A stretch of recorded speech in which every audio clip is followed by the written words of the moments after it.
Assalamualaikum warahmatullahi wabarakatuh. Perkenalkan, nama saya Anggi Rahimatullah dengan NIM 2022 dari program studi akuntansi Fakultas Ekonomi dan Bisnis Universitas Kuningan. Di sini saya akan memaparkan tugas saya mengenai analisis laporan keuangan PT Bluebird Tbk periode 2018 sampai dengan 2022.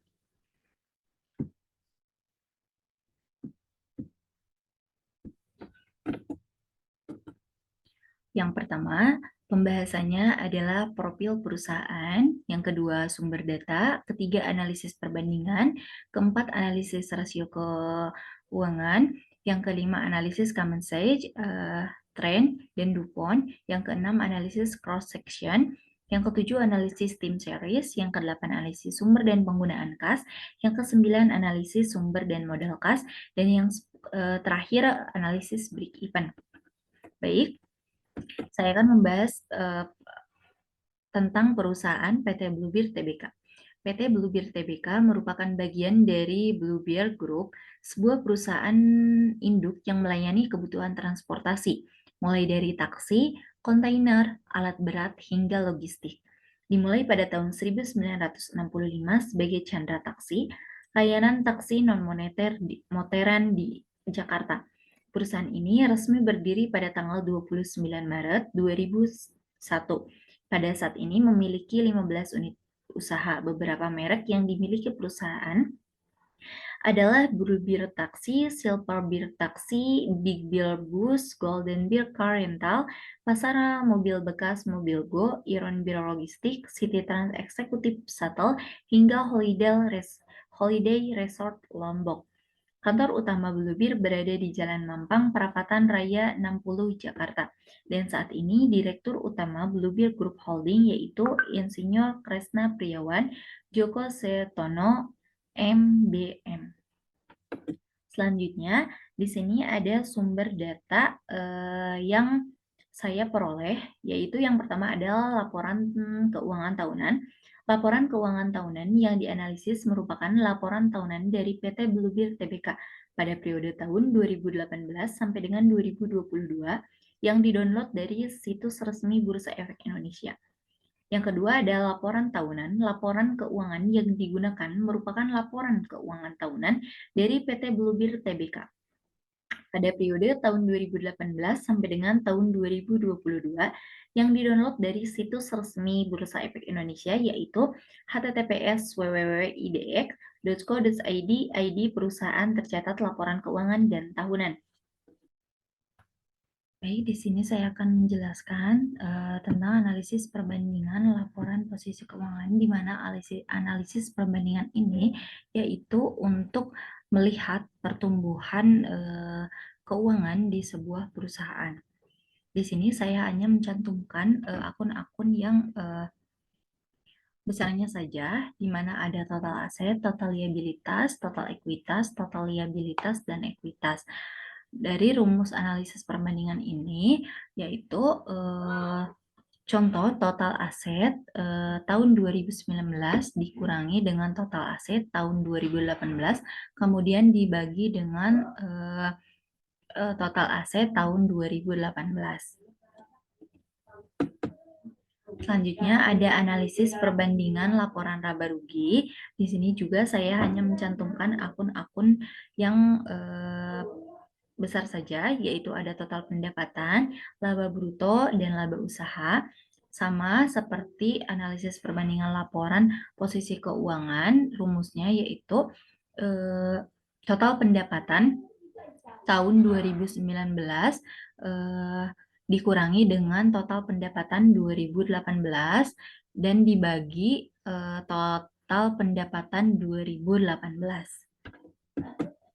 Selanjutnya ada analisis rasio likuiditas, di mana analisis rasio likuiditas ini untuk mengukur perusahaan dalam memenuhi hutang jangka pendeknya.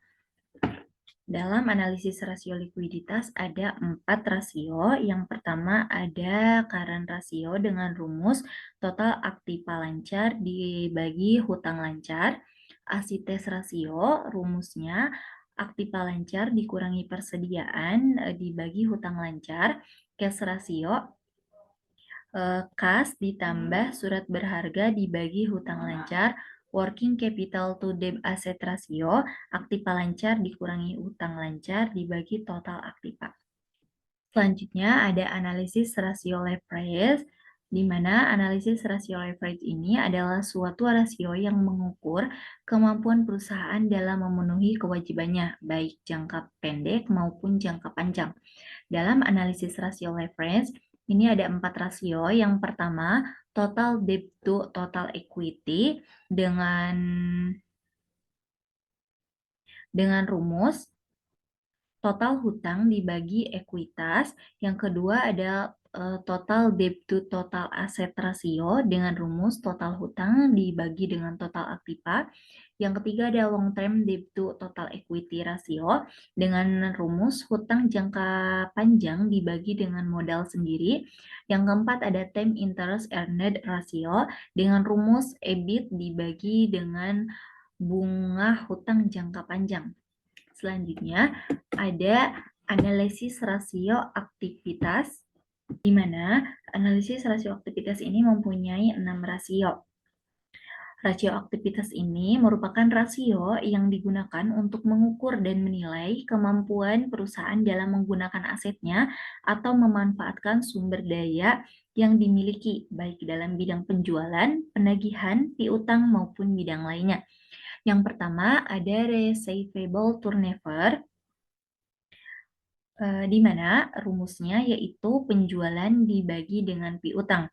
Yang kedua ada total asset turnover, di mana rumusnya penjualan dibagi total aktiva. Yang ketiga ada average day inventory, rumusnya yaitu persediaan dikali 360 hari dibagi dengan harga pokok persediaan.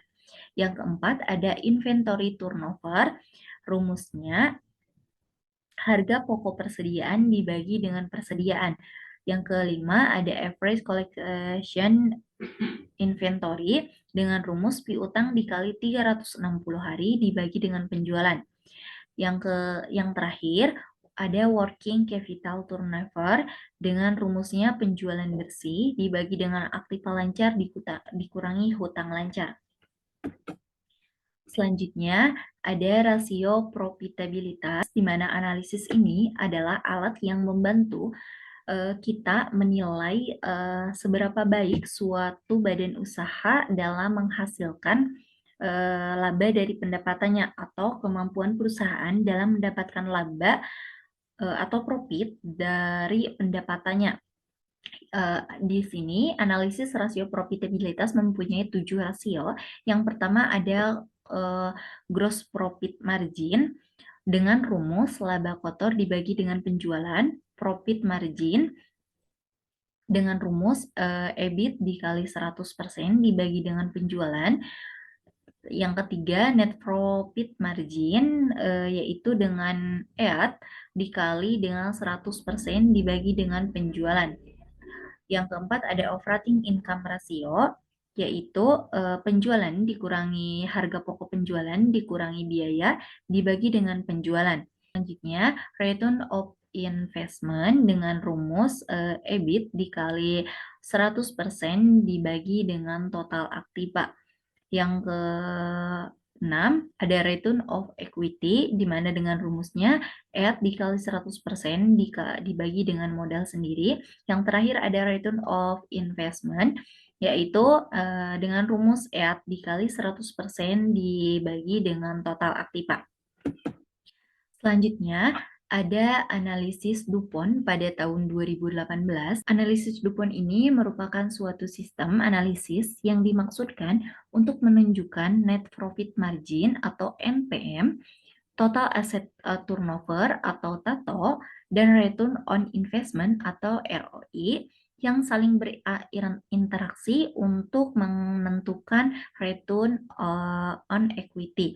Nah, pada analisis DuPont 2018, PT Bluebeard Tbk ini memperoleh ROE-nya senilai 0,08. Pada analisis DuPont 2019, PT Bluebeard Tbk memperoleh ROE senilai 0,027 dari perhitungan ROI dan EMP. Analisis DuPont pada tahun 2022, PT Bluebeard Tbk memperoleh ROE senilai min 3,10. Analisis DuPont pada tahun 2021, PT Bluebeard Tbk memperoleh ROE senilai 0,167. Analisis DuPont tahun 2022, PT Bluebeard memperoleh ROE senilai 6,80. Selanjutnya ada analisis cross-section, di mana analisis cross-section ini adalah perbandingan perusahaan dengan industri yang sejenisnya. Dalam perusahaan PT Bluebeard Tbk, analisis cross-section ini ada ROA dan nilai buku. Nah, pada tahun 2018, ROA PT Bluebeard yaitu senilai 8,72%. Nilai bukunya senilai 21,04% dibandingkan dengan industri lainnya. Selanjutnya ada analisis tim series, di mana analisis tim series ini digunakan untuk mengolah data tim series, yaitu sebagai modal yang akan digunakan sebagai dasar peramalan dari laporan keuangan. Di sini pada PT Bluebeard periode tahun 2018 sampai dengan 2022, penjualan PT Bluebeard mengalami penurunan pada tahun 2020 senilai 2 juta dan mengalami penaikan pada tahun 2021 senilai 220 dan mengalami penaikan kemudian pada tahun 2022 senilai 1 juta, 2 juta lebih. Nah, ini merupakan grafik analisis time series pada periode tahun 2018 sampai dengan 2022 PT Bluebeard Tbk. Selanjutnya, di sini ada analisis tren laporan posisi keuangan, di mana analisis ini digunakan untuk mengetahui pergerakan suatu data, baik itu turun maupun naik.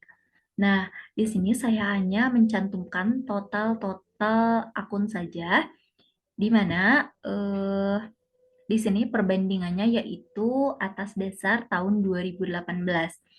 Contohnya, total aset lancar pada tahun 2019 atas 2018 adalah senilai 88%. Total aset tahun 2020, aset lancar 2020 atas 2018 adalah senilai 116%. Tahun 2021 atas 2018 adalah 127%, tahun 2022 atas 2018 adalah 129%. Selanjutnya ada analisis tren laporan laba rugi, di mana analisis tren laporan laba rugi ini juga membandingkan tahun ini, tahun depan dengan tahun dasar, yaitu di sini tahun dasarnya 2018 dan yang akan dianalisisnya tahun 2019 sampai dengan 2022. Contoh pada pendapatan 2019 atas 2018 senilai 96%, 2020 atas 2018 adalah senilai 49%, 2021 atas 2018 senilai 53%, 2022 atas 2018 senilai 85%. Ini merupakan rasio analisis tren laporan posisi keuangan, di mana grafik ini menunjukkan naik turunnya laporan posisi keuangan pada tahun 2018 sampai dengan tahun 2022.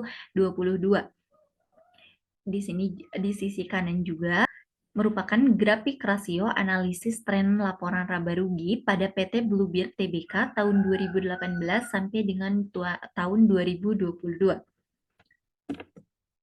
Baik, selanjutnya ada analisis sumber dan penggunaan kas, di mana analisis ini penting bagi manajer keuangan untuk mengetahui aliran kas pada perusahaan. Di sini saya hanya mencantumkan sub-sub akun yang besar saja dan mencantumkan nilainya dalam jutaan rupiah.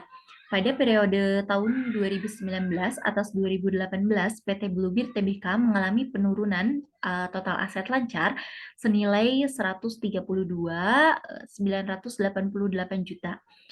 Total aset lancar tahun 2020 atas 2019 mengalami kenaikan senilai 302.819 juta. Tahun 2021 atas 2020 total aset lancar mengalami kenaikan 124.901 juta rupiah. Tahun 2022 atas 2021 total aset lancar mengalami kenaikan senilai 13.444. Ada analisis sumber dan penggunaan modal kerja, di mana analisis ini dapat digunakan dari hasil operasi perusahaan, keuntungan penjualan surat-surat berharga, penjualan saham, dan lainnya. Di sini PT Bluebird Tbk dalam periode 2018 dan 2020 dalam jutaan rupiah. Di sini juga saya hanya mencantumkan sub akun yang besar-besarnya saja. Contoh, pada total aset lancar PT Bluebird Tbk 2018 senilai 1.071.773 rupiah. 2019 938.785.000 rupiah.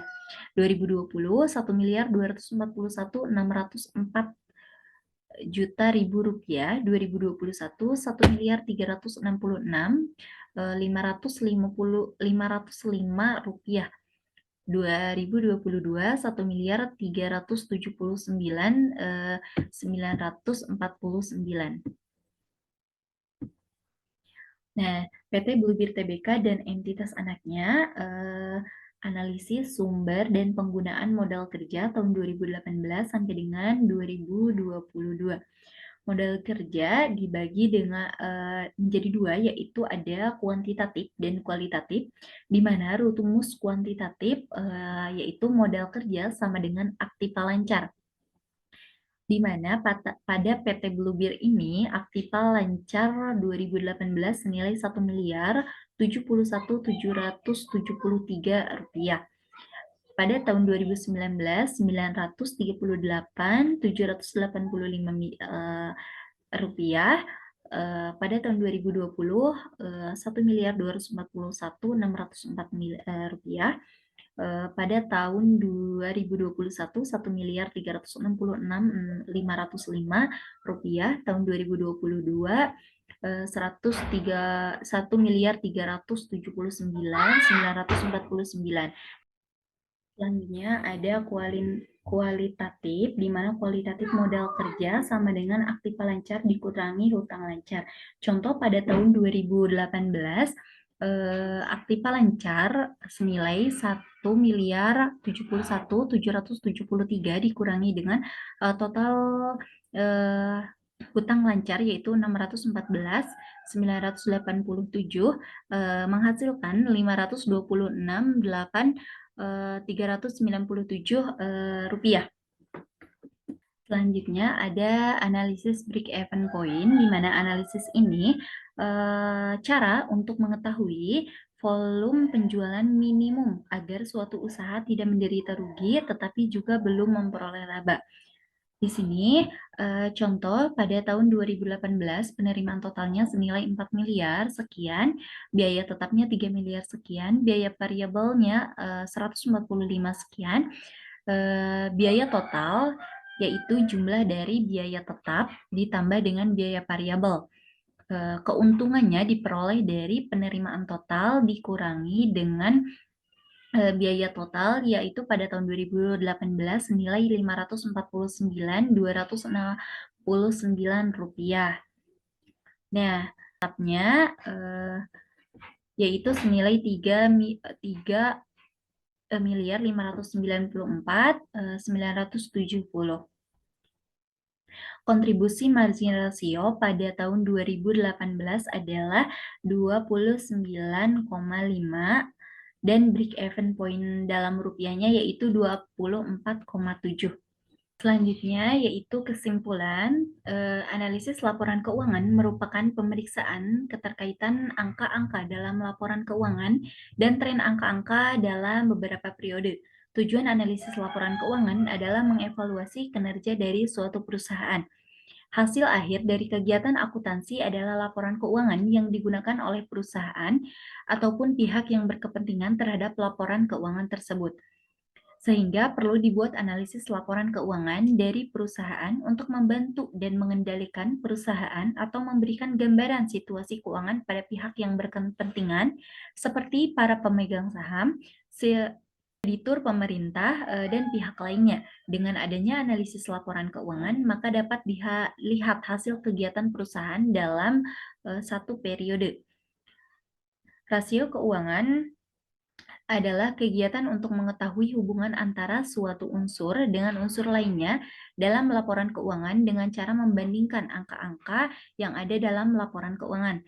Rasio likuiditas adalah rasio yang menunjukkan kemampuan sebuah bank dalam memenuhi kewajiban jangka pendeknya tanpa adanya suatu penundaan. Sedangkan rasio solvabilitas adalah rasio yang menunjukkan besarnya aktiva sebuah perusahaan yang didanai dengan utang berdasarkan hasil analisis laporan keuangan pada PT Bluebird Tbk periode 2018 sampai dengan 2022 dengan menggunakan analisis rasio likuiditas dan rasio solvabilitas dapat disimpulkan bahwa rasio likuiditas pada PT Bluebird Tbk periode 2018 sampai dengan 2022 mengalami fluktuasi baik dalam arti meningkat dan menurun. Baik, sekian penjelasan tugas analisis yang bisa saya sampaikan. Kurang lebihnya saya mohon maaf. Ditutup bila taufiq wal hidayah. Wassalamualaikum warahmatullahi wabarakatuh.